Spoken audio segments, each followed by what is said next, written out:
எங்க போயிட்டு வர்ற காலகாத்தாலே? இந்த வாரம் குழுவுக்கு கட்ட காசு இல்ல, அதே அடுத்த வாரம் சேர்த்து தரேன்னு சொல்லிட்டு வர போனேன். ஆமா, நீங்க வேலைக்கு போலையா? மழை வர மாதிரி இருக்குல்லமா? ஒரு வாரமா இதட்டையும் சொல்றீங்க. ஒரு வாரமா மழை வர மாதிரி தானே இருக்கு. ஆமா ஆமா, குடிங்க குடிங்க குடிங்க. ஒண்ணு இல்லைங்க, நான் சொன்னேன் எப்பா பாரு திங்கா தூக்கமாவே நாளை காசி பிடிச்சு உனக்கு என்ன ரேசன் அரிசினாலும் கொஞ்சம் வகுத்த நினைச்சு போடுறேன். அப்புறம் எதுக்கு நீ நடந்துக்க போற? வீட்டுக்கே கிடக்க வேண்டியதே.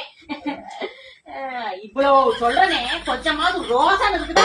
ரோசன் எந்திரிச்சிருக்கும்ல, என்ன எந்திரிக்கிட்டாங்க பாரு, அப்படியே போய் படத்துக்கு சாகலையாட்டம். வெக்கா கட்டது, ரோசன் கட்டது, எந்திரிக்கலையா என்னப்பா? வேலை கிளம்பிடுறேன். என்னங்க மழைன்னு சொன்னீங்க? இல்லம்மா, இன்னைக்கு புயலே அடிச்சாலும் வேலை பார்த்துதாமா. சரி சரி, பார்த்து போயிட்டு வாங்க. என்ன போல தனிக்கு செலவு யாரு பரம்பரை மணக்காரா இருக்கணும், எடுத்து செலவு நம்மளே அண்ணன் காட்சி ஆச்சு போச்சு. வேலைக்கு போனா தானே கட்சி ஏதோ ரேஷன் அரிசி போய் பொழப்போம்.